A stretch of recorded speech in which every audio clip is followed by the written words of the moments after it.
So fratricide is the killing side of your brother. This is similar to suicide, where it's the killing of yourself, or homicide, the killing of a human. In this case, this picture right here is of, well, it's a nuclear explosion. And the military, at least for a while, somewhat disturbingly, was worrying about the fratricidal effects of nuclear warheads on each other. So if your nuclear warheads arrive at a target at two similar times, the first one to go off will destroy all the subsequent ones, completely wasting them. So that's from nuclear fratricide. It's not about actually just like killing a fellow man. No, it's about nuclear warheads killing and destroying each other.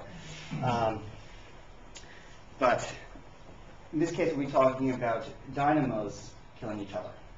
Yes. So dynamos are an interesting aspect in astrophysics, in part because it's one of the few parts of astrophysics where we have experiments and theory and observations all together, and including terrestrial experiments. However, our terrestrial experiments are, the actual experiments, not the simulations, are very close to marginal, and we can't run them for very long.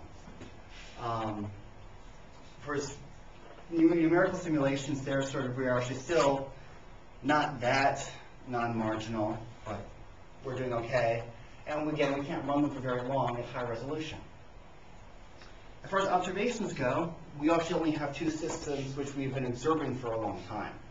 And it's not like we're going to actually get a long baseline observation of the galactic dynamo anytime soon. It's only with the time scales of 40 megayears, unless someone can find a good, so some sort of good record for them, we're never going to see them actually evolve, particularly.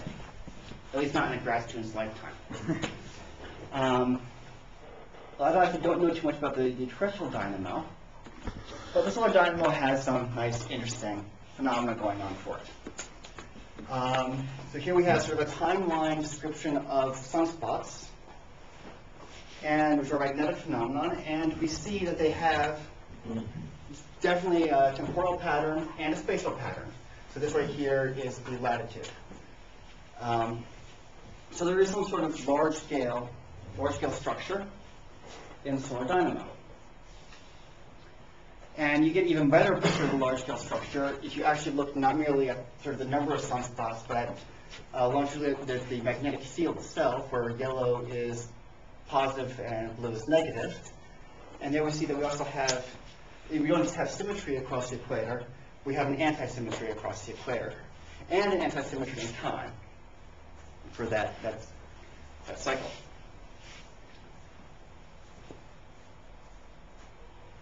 But even better, if you look at a single snapshot, sunspots appear to show up in pairs, and the leading sunspot has a different sign than the trailing sunspot.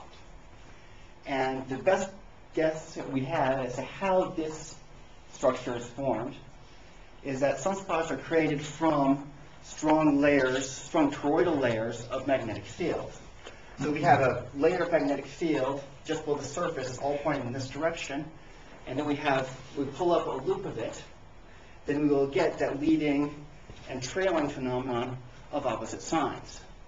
So our best guess of why the solar dynamo looks the way, the solar sunspots look the way they do, is that there is a generation of a strong toroidal field beneath the surface of the sun.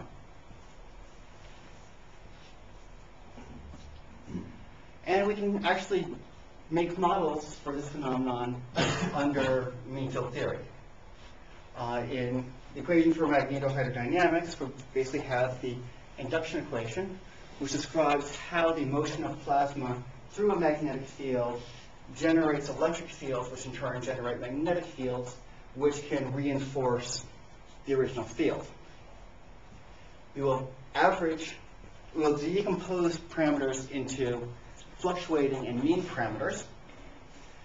Fluctuating here represented by mean represented by over bars and fluctuating by lowercase. So you put all our turbulence, which we can't really treat very well, into the fluctuating fields and average. And when we average the induction equation, we get terms based on the large-scale mean structures and then a correlation of fluctuating terms, which also can generate large-scale mean structures. So this right here is the EMF is, by definition, the correlation of the small-scale velocity field and the small-scale magnetic field. And we will frequently posit an equation of this form. We're writing the EMF in terms of the existing mean fields in the system. And it's worth noting that there are many slight variations on this that you can posit. So here we're just relating EMF to the components of the mean magnetic field, the mean current. I can put in further spatial derivatives. The current is just the curl of the magnetic field. I can put in temporal derivatives here, and you can imagine other effects coming from other gradients. In the solar case, an important component is shear, which throughout this entire talk will be a shear along a y velocity, along a y direction, as a function of an x coordinate. Shear is included in the mean flow, yes? That is a very complicated question. If you do, for a lot of the things I'll be doing, I'll be taking an XY average. Under an XY average, if you put our cells centered at 0, shear vanishes. However, so shear behaves as both fluctuating and as a mean flow, and so you have to be very careful in how you treat it.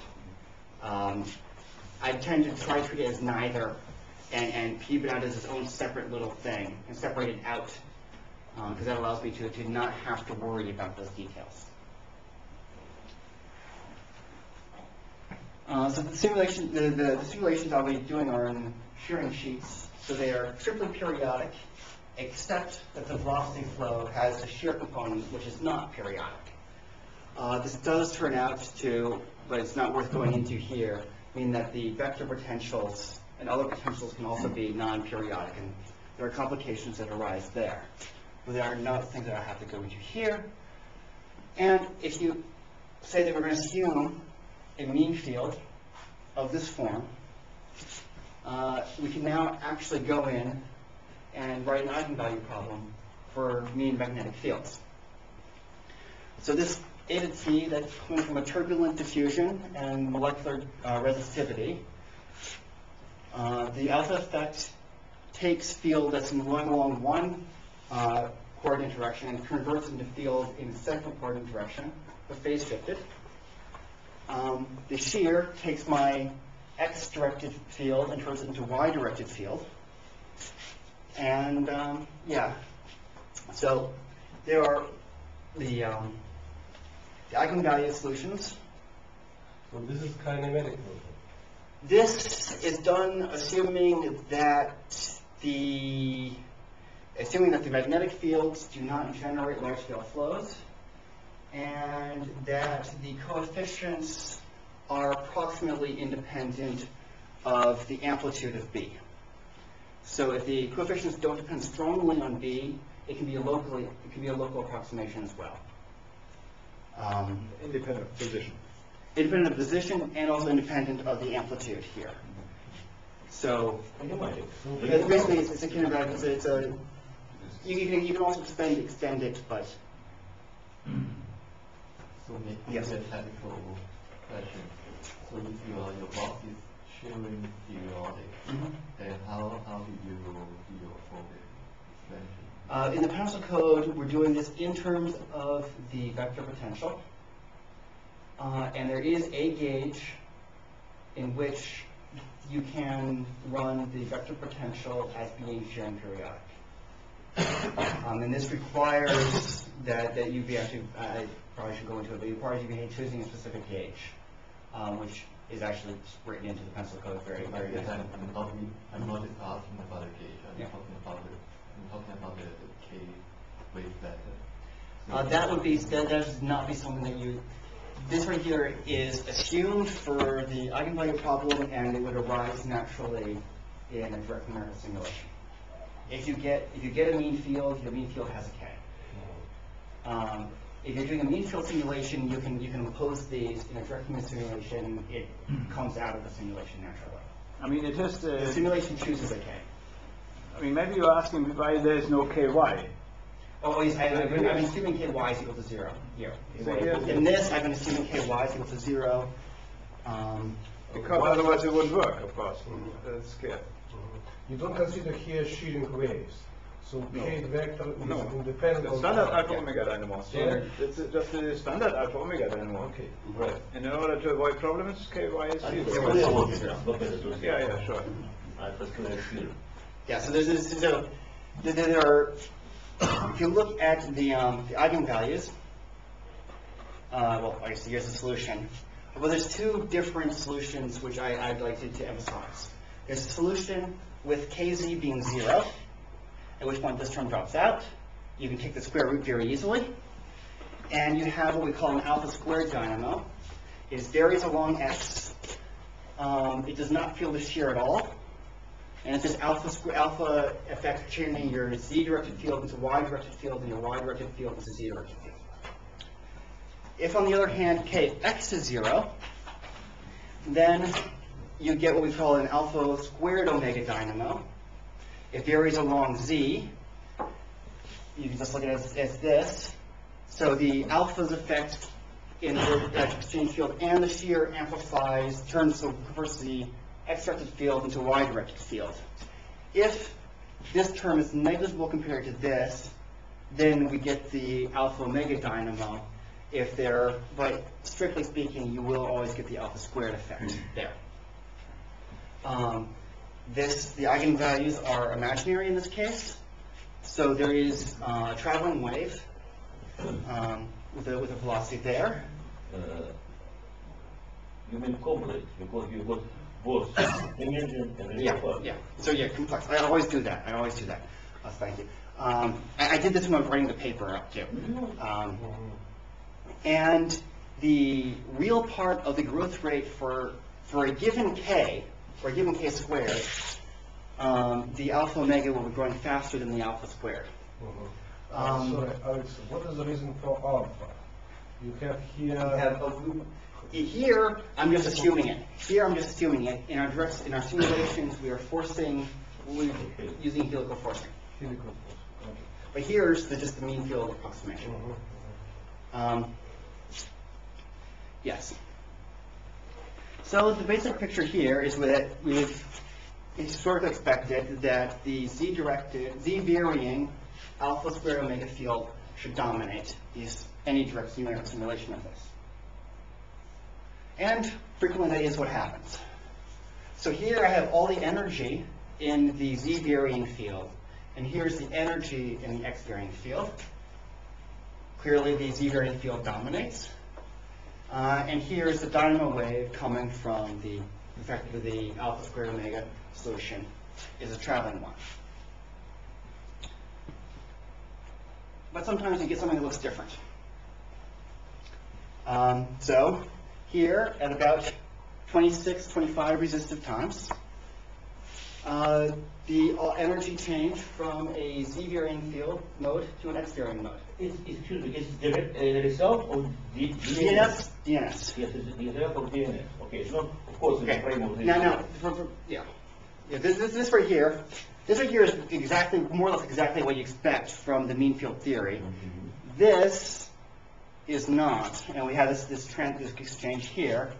And right here, I'd actually like to note, although we don't have an explanation for it, that the variation here is slightly larger than the variation here. So it's stationary. You mean that you somehow arrived to stationary situation? So we had what appeared to be a stationary situation, 25 resistive times, thousands of turbulent turnover times, and then it swapped. Alexander, because now we speak about not mean field, but direct numerical simulation, very interesting to know what Reynolds induced situation, what magnetic Reynolds, because feeling that you have something 30 to 60. Minimum amount of what you observe. Okay. Basically, this right here, I think, is 60. Same with this. All of my simulations will be in the 30 to 90 range. Prandtl equal to 1, and unfortunately, because of the long baselines I need, I've been running mainly 64 cubed. Do you have electricity dynamo here? UY occasionally does very strange things, yes. But normally the magnetic, the volatility dynamo is suppressed by magnetic fields. UI occasionally does weird things. Non-linear stage. Yes, Yeah. but it should be nonlinear dynamic. We've got two systems, two dynamo systems. Interaction between these two systems will give us easily what we observe. Okay, well, Alex, so you saw also the reverse? I mean, I've never seen the reverse. This does not mean that the reverse doesn't happen. Remember, this right here, this right here, that takes actually, even at 64 cube, that takes a long time to simulate. I've never seen the reverse. It does not mean the reverse does not happen. can you give some statistics? How often have you seen this? I will be talking about that a little bit more later. Basically, I think, I've seen it maybe 10 times, and In I 10 have different simulations. 10 different simulations or more, and maybe a third, again, of simulations which haven't shown it. That doesn't mean that they won't show it. And there is Moment of switch is the same. I'll be getting into that. not rotation in the system, right? No rotation in the system. So it, but what do you mean by different simulation? I'll be getting into that too. Let me ask last question, excuse me, it's really very exciting result. This B square, Bx and Bz, which you mentioned, it is not just means magnetic field, I guess. Okay. Bx is equal to B averaged over y and z squared averaged over x 1/2. So it's the RMS energy in the x varying yz average magnetic field. And by variation of indices, same to be. So you average y in yz direction means that you took into account fluctuations, not mean magnetic field. I think it is not good idea. I'll be getting into that too. Yeah, there's a mean magnetic field. The energy of the mean magnetic It field. is the energy of the YZ average, magnetic field. Okay. And I will be getting into your question too. Okay, I understand. Why is it better to put it in two? Okay, never mind. And yeah. And did you have, okay. Okay. So now I have a whole lot of things I said I'll get into, and I hope I won't forget any of them. So, interacting modes. Now, when we did the eigenvalues solution, well, there's a possibility of k not being, not having either kx or kz equals 0. This work has not been submitted. I think there are issues with such k's, but I still have to work on that.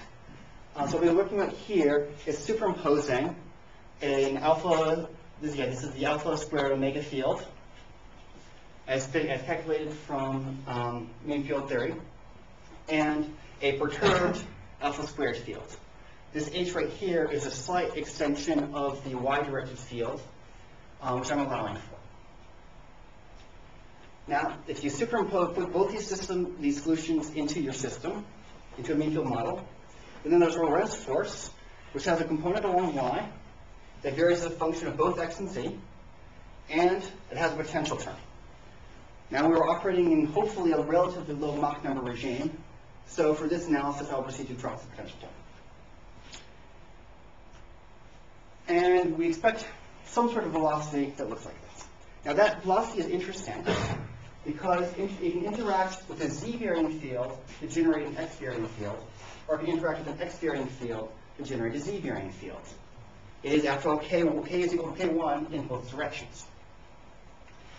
So if we start with an alpha omega dominated system and put in a perturbative x-varying pseudo alpha squared field, then we find that the growth rate of the pseudo alpha squared field has a term that is coming from basically this velocity field.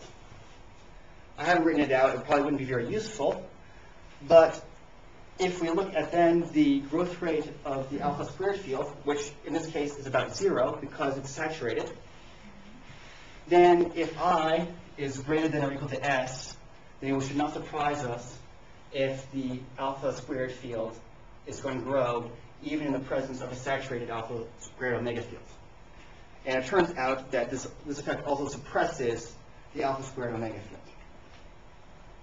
So, here is a y-average velocity, y-average y-velocity plot, taken at a time slice. And it shows this nice quadrupolar pattern. If your eyesight is good, you may be able to tell there's also another x varying component to this velocity flow. But we are seeing something that looks like this velocity field. Alex, could you please remind, shearing velocity is directed in y direction and in homogeneous and x direction.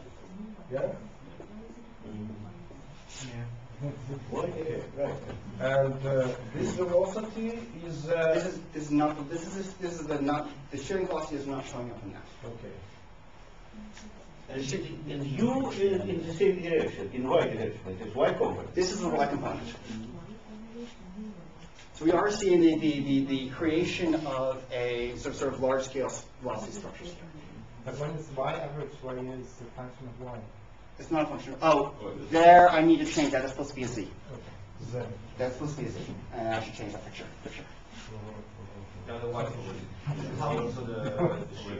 No, the shear is, the shear is, no, no, and also the shear is actually handled very differently. So What is the amplitude of this velocity compared with the shear, for example? it is, so this has a, it is comparable. It's very comparable. It's also very comparable to the URMS. In non-magnetic cases, this Does not show, I'll sort of be getting into that later. I have a different plot that maybe doesn't guarantee that, but no, we don't particularly see this in the non-magnetic case. So the amplitude is comparable to UMS. The amplitude is comparable to URMS and to the shear for this simulation. You observe oscillation, is this y component? I haven't particularly looked for that very carefully, and that's a tricky thing to extract. But so I can make I have a few time slices where I can do this easily. And But only a few. have you find or not? Oscillate? What do you mean by oscillate? What do you mean by oscillate? Oscillation which twice oscillation which associated with oscillation. Sure. One after SK1. I can measure I here and compare it to S, and I find that it is appropriate. Oscillation of U.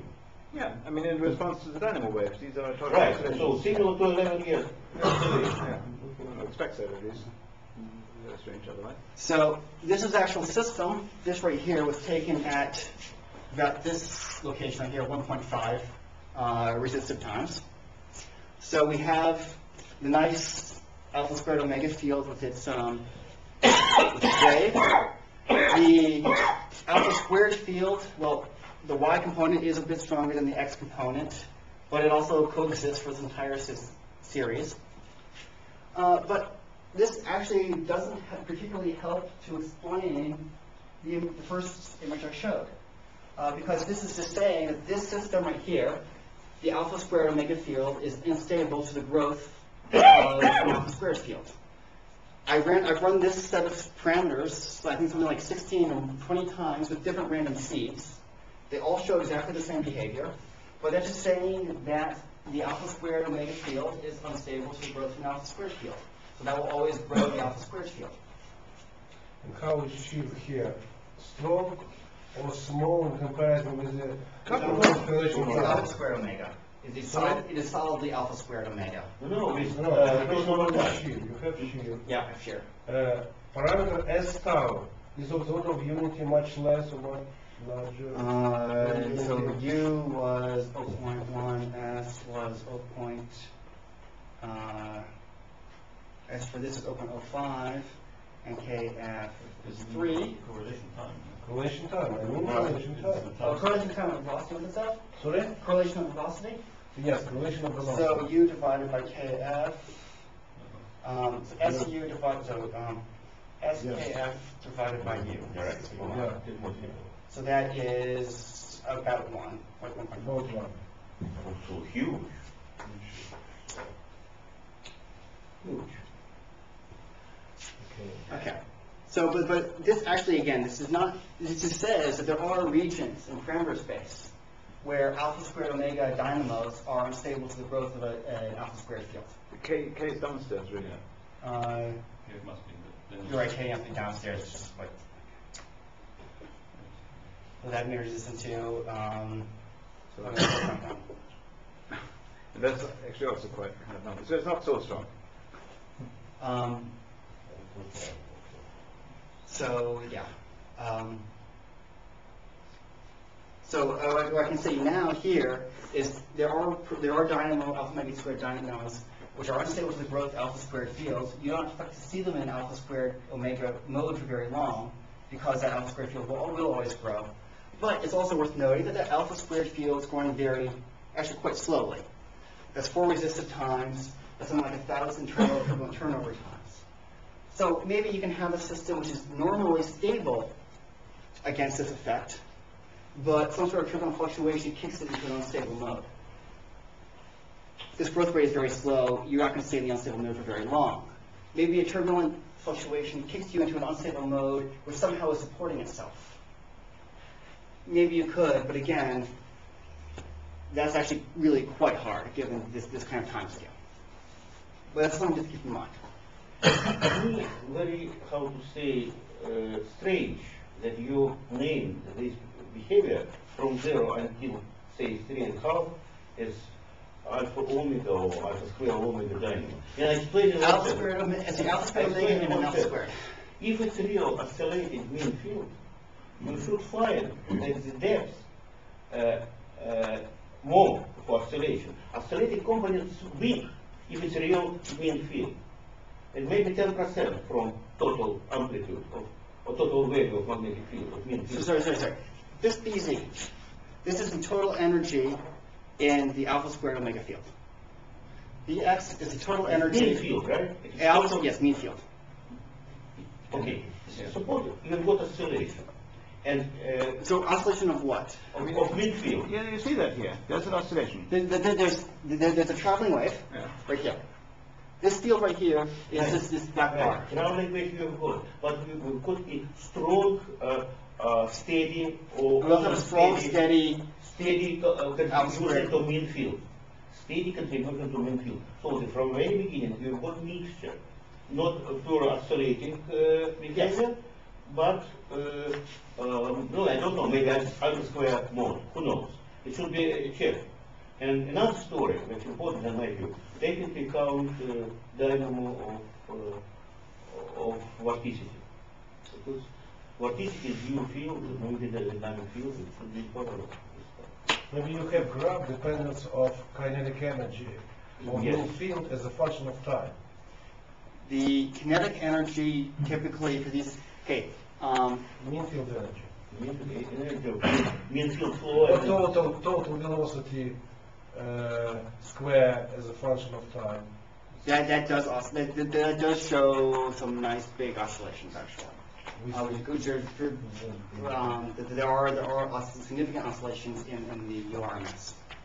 But the volume average should be constant over pure alpha square omega mode. For pure, yes, and but also it takes a significant amount of time for that to be constant. These dynamos do tend to show strong oscillations in URMS, especially at early time. Or strong being actually something really obnoxious like 30 or 40%. So, again, that doesn't actually help to explain what I would call random transitions. So this right here was actually the first run which I saw this phenomenon. I have no recollection at all why I extended it as far as I did. I extended it out past 9 resistive times, and thousands of turbulent turnover times. I have no idea why I extended it as far as I did, but I'm just as happy. Then after doing the research I did it for, I went back, I took this cut where I happen to have basically enough data to restart the run, and tried to restart it. Using numerical Phillips, the random sig got changed. And the time of the transition changed. I then went back much farther and restarted from this point with different random seed. And the time of the transition was again different. However, these transitions are all maybe arguably somewhat similar. They're only different by 2 resistive times or 1,000 turnover times. So maybe there is some slow resistive effect going on in the background that's hidden that finally hits some critical value and causes the transition. So Alex, what was being read from the var file and what was random? The random seed got changed. But you said you were reading it from... I was reading the velocity field and the magnetic field, and because all the parameters got read in, but the random seed got accessed, I think, 1 or 2 more times, which of course completely changes the I mean, random. she's asking There's a for random cost. forcing. There's random forcing going on, and so the random forcing. What is the separation of scales here? KF is about 3. 3? 3. But Pierre was asking because seed is normally, I thought, written in the var file, right? Yes. yeah. So, but unless you If reset you it, of change, course. basically, if you change the way the seed gets accessed, is unfortunately, I think, at least was at that time, changed based on how you do your output, which is an unfortunate state of affairs. It's an unfortunate change of affairs, but when I did this, I decided I wanted to look at it in finer resolution as well. And so, There is the flag which keeps writes the... oh, the random seed is normally kept. It is stored. So in this case, here I deliberately rewrote the random seed. And in a lot of cases, when I'm saying like a lot of these runs, I've rerun with different initial random seeds, setting them. What are the boundary conditions for magnetic field? Triply periodic. Periodic? Periodic, Triply periodic. in all directions. All triply, all directions. It's a Turing sheet. Why not? So here's another slightly different set of parameters. Again, all in the 30 to 90 magnetic Reynolds number range. Here, all the random seeds were changed at the very beginning. So one run never even had an alpha squared omega field. That's the run that sort of goes here. One of the runs changed at about 6 resistive times, and one of the runs changed at about 21 resistive times. This makes me, I do no longer believe that there's any slow, hidden resistive effect going on, given that this differs between 5 and 21 resistive times. So there's no slow buildup of resistively generated something or others. And for the same conditions, if you will use non-helical forcing. Then you will not get an alpha squared omega field, nor will you No, get I an alpha squared understand, field. but you will have some dynamo or not? I'll have shear and potential force. I don't think that turns into dynamo. But here you, Why don't have shear dynamo in that case? No, generally you should actually have Sure, it. sure. Yeah. Sure. And as I said, it is normally suppressed by the magnetic field Okay. in all cases that I know of, and it's documented in the paper with Petri. Right? That the what is it, the dynamo normally does turn on. No, I speak about the shear dynamo, magnetic Oh, dynamo. yeah, but that we never verify either. Yeah, what do you mean? Sorry, yeah. Uh-huh. you should start without helical forcing. Yes, yeah, but Yeah, he has you- helical I had forcing. it. Dynamo. He has helical forcing. Mm-hmm. I had helical forcing. Yeah. No. First, Axel, are you sure that in all situations just suppressed vortex dynamo or artistic dynamo and nothing else? You've got non-linear coupling system. Yes, very Hard to highly believe- hard to nonlinear. believe that it's forever. Some dynamic it should be. Another story, I have post magnetic field and I suppress. That's one story. I have post coupling system. It's another story. I'm not sure that is true. So should be checked. Another thing which is strange for me, guys. This very serious PN serious constant component of mean field. It means something happened. Constant component of the beam field? Constant, yes, yes.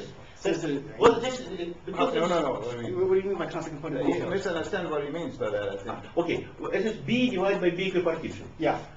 You've got two, it is constant component, and oscillation No, around. these are not the components. These are Bx, again, Bx Right. is the energy in, Okay, square, but nevertheless, do you understand what it should be if it's a real oscillation? It should be until zero. These Go. are all three components. This is total field. You No, see, it is just B, average. B total. It It is Total field. total field. Total field. does that make you? Just way of No, average. okay, but I'm not sure that it should be, okay, let's check one component that be much more interesting, Bx, in order to find how deep it is until zero. If it's close to zero. So here's, Yeah, okay. so here is here's a specific cut, taken very close to around the transition. So here I see the x varying alpha omega field. The x component is weaker than the y component, and we see the wave. And that was measured in the BZ. But the Bx component is actually a little bit surprising. The y component, y-directed version of the x-varying field, develops before the z-directed component of the x-varying field. So we are not, in this here, we don't actually have an alpha squared field. Once this develops, then an alpha squared regime takes over, and this gets generated from here. But in here, there is in fact no alpha squared field. There really isn't one.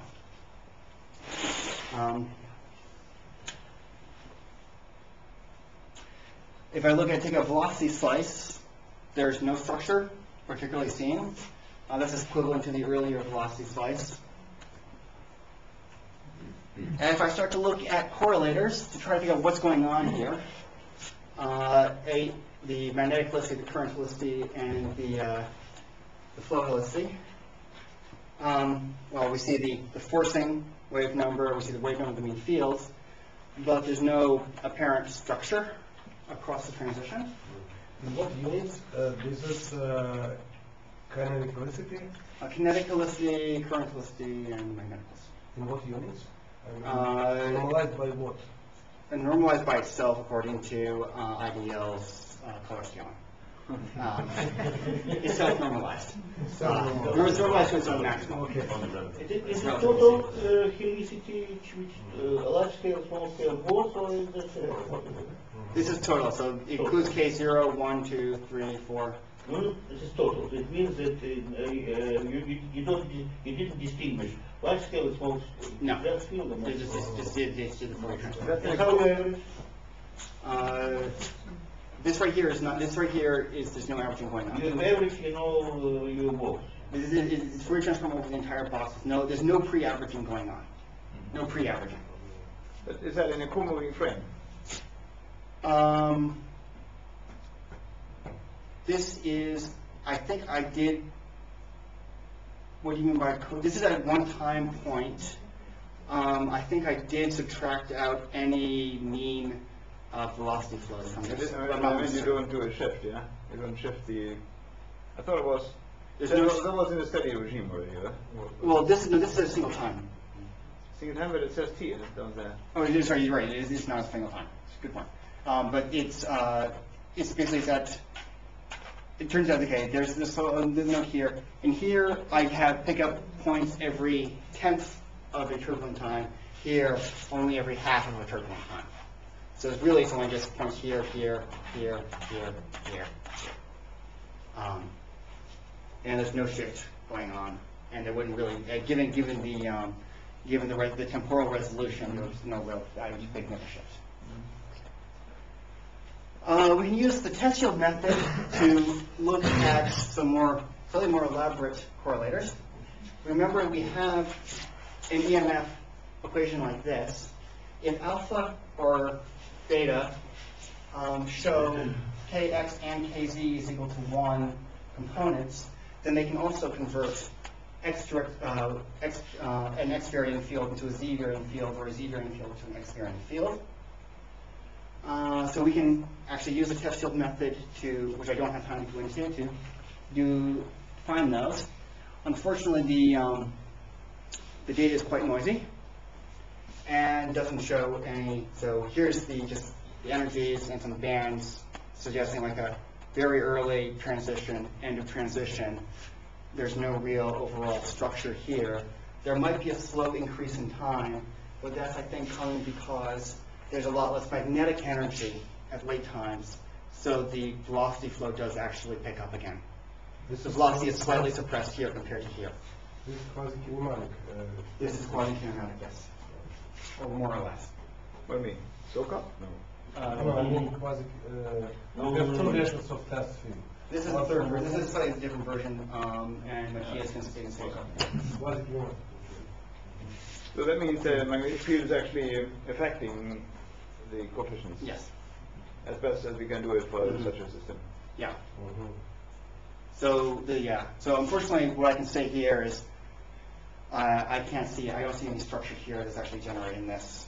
It may be in there, but the data is not pretty enough to be able to figure that out. So conclusion, we have dynamos that we have the alpha omega squared omega dynamo that's getting killed by its alpha squared brother. This adds to the literature on suicidal and self-sustaining dynamos. Interestingly enough, long-term alpha omega dynamos may not actually exist. They may be metastable, but they may actually not be the long-term stable solution. If so, that may be an explanation for the Maunder minimum, which is a period when the sunspots vanish from the sun. And so if you go from an alpha omega to an alpha squared, at least temporarily, that could be a solution for that. I have not seen any reverse transitions, but then again, I was just working in triple periodic Cartesian, and I don't have infinite computing resources to look for reverse transitions. All right, that's more or less the status of affairs now. We hope to be submitting maybe sometime next week. Can you say anything about time scales here? I mean, we have one Maunder minimum or maybe two in, say, 1,000 years. Is that what you would expect for simulations? From my simulations, I get a transition for the parameter choosing about maybe on the order of 5 to 20 resistive times. What is resistive time for the sun, roughly? Oh, that's too long. 10 to the 6 years at least. Okay. But again, maybe I shouldn't be, if it's a random thing due to forcing, then the turbulence time, turbulent correlation time was an appropriate measure. For me, that was thousands, but you also have to wonder what the variation in the forcing is, and the time-to-time variation in the details of the forcing. So there appears to be some sort of, for me, some sort of random event in the forcing is causing a transition, which I have no idea how to quantify, unfortunately. So saying how often it would occur for the sun would be a stretch. Yeah, so? You didn't say, you say that you have some Hydra runs. I have, oh right, sorry. If I go back to here, this is not a hydro run, but it is a run that doesn't show that pattern. That's what I had compared. I do have some hydro runs. I don't have any data from those. I did not look at that slice for those. I can't go into a look at that. But I can tell you that pattern is not universal in simulations of the type that I've been doing. So this is not mainly quadrupolar? This is not mainly quadrupolar or even slightly quadrupolar as far as I can tell. And the quadrupolar structure remains all the time? It exists based on the superposition of the alpha squared and the alpha omega fields. It will only last as long as those fields are superimposed. But there was a question about the vorticity dynamo. Yes. I think you would see the absence of such a thing already from this plot, because this is a plot of uy, and the vorticity dynamo you would see most strongly in uy. Only in uy, not in ux anymore. And then you would see a sinusoidal variation in this direction with that is Z. Is that now Z or is that actually Y? That's Z. Yeah, so then it's clear that there is no vorticity dynamo in this case. Not so simple. In what sense? If we have got helicity, what we find is that in this situation exists oscillating component, even on linear radial vorticity dynamo. It's not stationary. Yeah. It's oscillating dynamo. Yes. And because it's oscillating dynamo, maybe there's some kind of travel, how to say, pattern, who knows? It's not traveling, it's a standing wave. I think. Well, why should be standing wave? If you've got periodic boundary conditions, you would travel in wave. No, not necessarily. Why should be? I think it's you just possible to show, yeah? What? So this is not traveling waves, just I think you get that from the discussion station, yeah. Actually, I don't know. It's a theoretical result of you. No, I'm talking about the results which Petri had, and we had it in our paper. Sorry, Petri has another boundary condition. No, it's the same, of course. No, who knows? Maybe Of course, the difference is, in your case, it's helical, in his case. But Petri had alpha from steering force. Petri had alpha. Yeah. It's another story. If you've got alpha from steering force, it's another equation. And because you've got another equations, you find relevant voice. I know, I think I solved this equation several days ago with my. I see it. Yeah, then you may be right. I understand now what you mean. One possible way to check that is with the rotation, because rotation can suppress it. Yes, that certainly suppresses that. Because then, Yes, because then any attempt to produce a vorticity would turn into an epicyclic motion, and it would force Now, it. admittedly, so would I expect a vorticity dynamo to show up in this or not? I don't know much about vorticity dynamo, but would I expect This dynamo of both it would show up in this guy too. So this is, Okay, I should check if we have the equations again, but we know how to write this. But this is a total kinetic Yes. velocity. Have you tried to determine from data small scale kinetic velocity? so this is the contribution to the total kinetic velocity based on scale. The contribution from, so this is the contribution to total from the small scales is what I have here. The spatial variation of helicity is something that I've only looked at in terms of the test field method, which may look at that in some sense. No, just you have data. You have total vorticity and total velocity. You can average and extract from the vorticity and from velocity mean part, and then calculate small scale kinetic velocity. I see. In some sense, I've only done that in the sense of I have looked at alpha. The only data I have for that right now is what you see on this plot and numbers for alpha and eta. So alpha is a measure of small scale helicity and does not show anything particularly useful. I'm not surprised, yeah, we wouldn't nobody expect that. But you might expect that, and then we should maybe look at that. And we should, I think, really do a hydro run then. I have a hydro run in one of for this one of the cases. And then we can address this. Hydro run this sheet in order to see what that. But it just shows Any other question? What happened Yes, to Nicola. So, for the Maurer minimum, so in the minimum we know there was a memory of phase. So does your system preserve any phase memory of the alpha omega waves once it's shut off? Or does it completely disappear? I haven't seen any reverse transitions, which would maybe pick that phase back up. But And is there any power in any alpha omega wave that you can see through, even if There's, even if it doesn't dominate your dynamo, there must still have some power in that wave.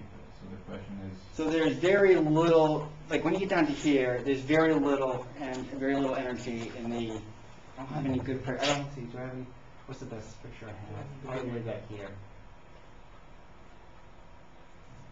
Yeah, there's not much that you could do, there's not much that you can store here. Okay. And you don't see. Don't say anything. With an FFT of that path, you don't see anything. I haven't done that, but looking at that, it's hard to imagine it, to be honest. Have you performed parameter scan just in order to determine you have 25 diffusion time and then you have the decay of the field? I've done vague parameter scans, like RM from about 30 to 90. Some practical numbers oscillating a little bit about unity, maybe 0.285. Do you obtain the same results? Generally obtain similar results. Again, I have the difficulty that maybe it's an event that happens at a low rate, and it's expensive to look for. So it's hard to maybe actually really say. I know I don't have good statistics. But it's something where I could sit down, write a grant proposal, and run that under doing a very detailed scan for 8 months or something. I have one 128 cubed run, which didn't stay in alpha omega for very long. The only thing that I found that was very different was the region where the alpha squared omega field was unstable to the growth of the alpha squared field. That was a one set region in the parameter space. I don't know why it's unstable, because it's entirely a nonlinear phenomenon. So you can't really predict beforehand why it's going to do that. But that region does appear to have very different characteristics than everything else. That's the only thing that appears to have very different characteristics. What do you think? What's the reason of saturation in this situation? Secondary flow, which This, yes. however, But it's alpha very squared, high, however, yeah. alpha squared omega fields normally saturate, which I understand in terms of dynamical alpha quenching, or magnetic alpha effect. Yes. But that's the limit of my understanding of how these things saturate. Because level very high of this magnetic field. It's something No. unusual. There's nothing particularly unusual about this. This is very standard for alpha squared omega. See? Yeah, It's it's because remember It's this very is standard for periodic alpha squared system. omega fields. Yes. Very standard. It's even weak maybe. Yeah. Because Yeah, but you expect alpha squared omega fields to go No, it's, of course, it's not 10, but it's nevertheless. And but maybe even if it's more supercritical in terms of b squared, this b squared over b condition squared is 10 here, yes. That's not unusual for shearing systems, this periodic boundary conditions. so. You should. Why you have catastrophic quotient in this system? Yes. We can talk about that later. Because I've been having a dialogue with Axel for actually almost exactly a year now about whether or not there is a catastrophic alpha quenching in alpha squared omega systems, and what sense there is catastrophic quenching in alpha squared omega systems. We may be trying to write paper number 5 dancing around this topic soon. Rushing for it, but One should remember, in order to get this transition, the alpha squared mode has to be excitable. It has to be I excited. assume the alpha squared, there has to be enough helicity in the basic system for this guy to get excited. And so one I did question- not run any systems where I would not expect the alpha squared mode to be excitable. And so one question therefore is, if you change this ratio I over S, which you had in your discussion. Yeah, well, I don't know how to change it because I don't really know how to generate I, because I is a fundamentally nonlinear phenomenon. No, If you it's- can't if do it's that. not You sta- just makes this forcing this strength weaker, factor 2. Maybe. And then you should change the transition time. Maybe. And maybe And- it's Yes, Gebeng. I just wonder, for curiosity, about the time resolution here. I mean, do you resolve the transition or not? Okay, so this right here is actually the one. This is actually one that I showed more data on. This one right here explicitly. So How many turnover times does the transition take then? So that is. Where's that?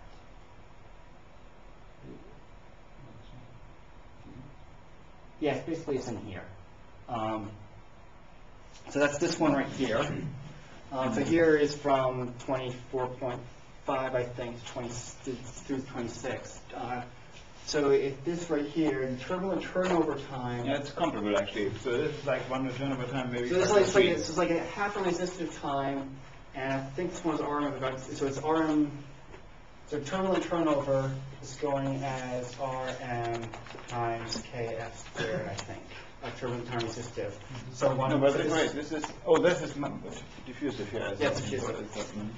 So this right here is something like 60, and this right here is something like 10, so that's like some 600, so that's 300 turbulent turnover times, roughly. Could you please show the previous slide?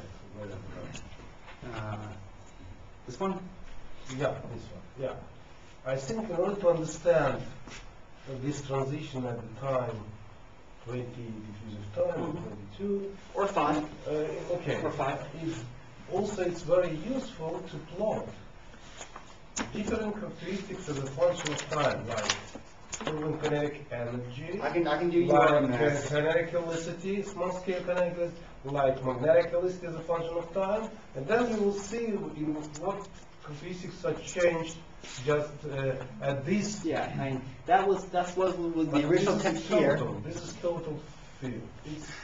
It doesn't contain all necessary information. I'm not sure what you mean by your small scale and large scale contributions. So, You see No, that you have here constants. Subtract the y average out of this, Yeah, right? exactly. okay. So then it's possible to understand what has happened at this moment, particular. Well, Which I mean, quantities drop, and then it's possible to Yeah, explain. in terms of otherwise, it's impossible. this right here is the most in-depth attempt we made at doing that. So this right here is calculating the x and xz. So this is like the maximum freedom for the y average. These are the alpha and beta. Well, okay, that should be beta.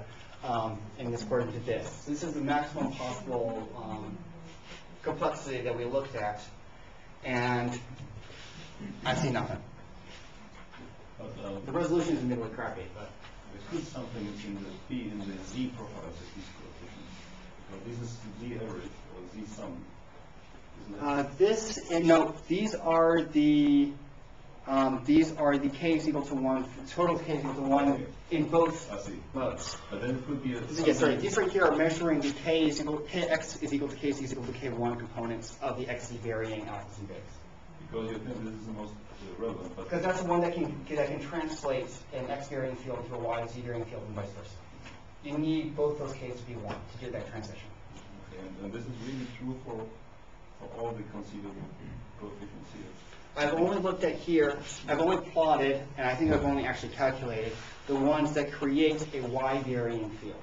Sorry, a y-directed field.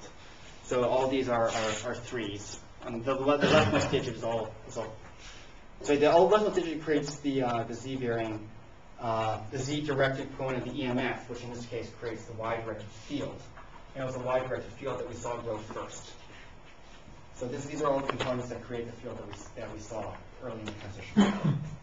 Gustavo? You show kineticality on time, right? Contour flow.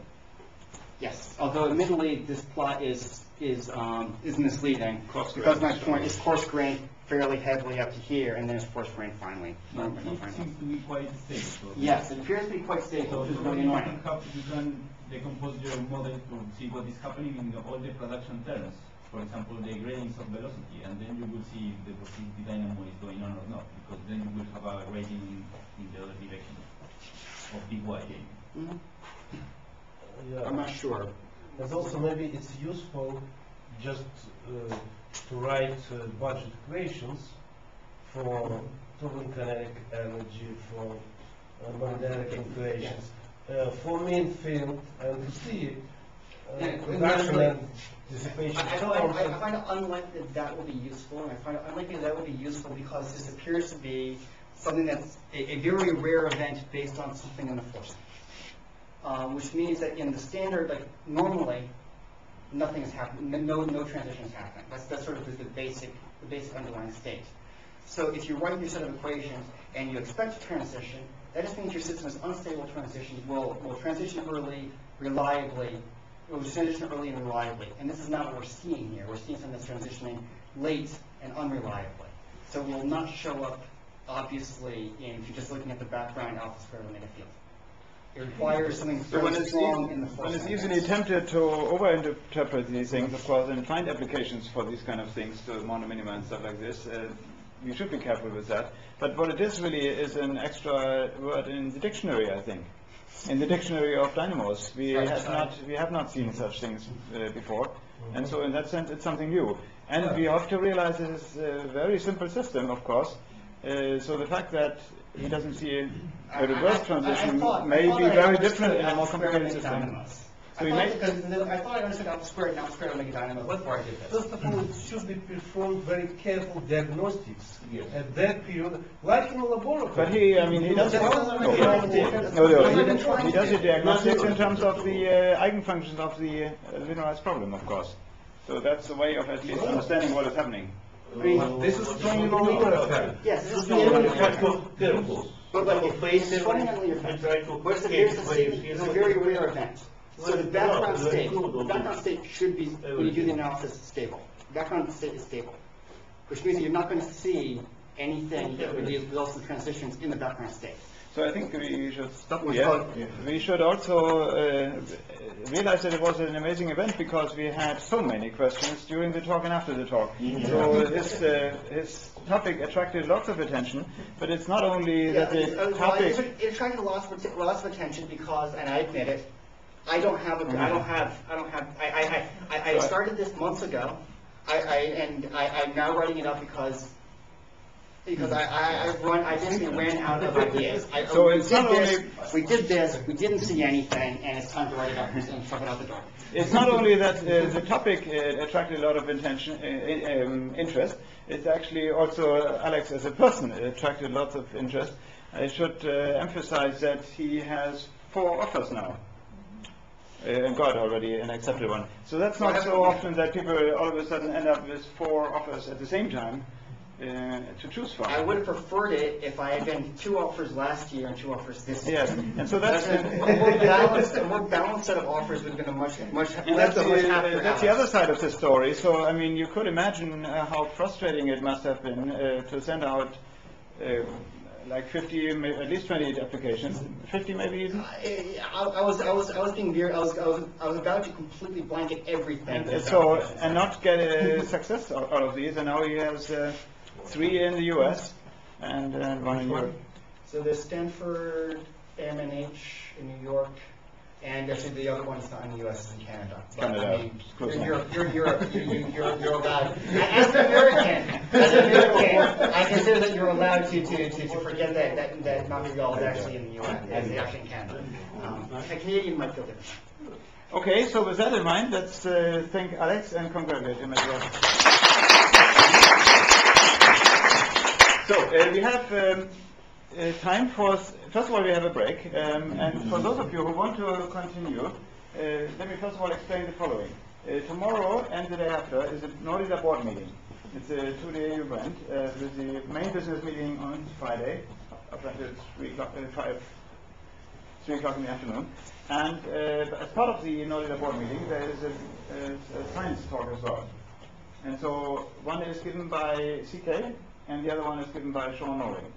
And because, and it's actually a 45 minutes talk, so it's quite a substantial talk. I had the idea that, first of all, because the Nordica board meeting is in a room of this size, it will be probably easily quite crowded. That does not mean that you shouldn't go there. It's good to have it overcrowded, but it probably also means that there isn't any chance to ask questions. And it's certainly too late if you wanted to make improvements or suggestions to him to improve the talk. Remember, the talk should be to a non-specialist audience, of course, because most of them don't even know what MHD means. They think there's charge separation, for example, going on and stuff like this. So many of the people have no idea about fluid dynamics. So that should be all kept in mind. But I think we should have a short break, and for those of you who want to continue, let's listen to a rehearsal of CK's talk, which will be tomorrow officially at 3:30 until In the other room. 1:15. It's in the other room, yes. Okay, so let's have a break and then you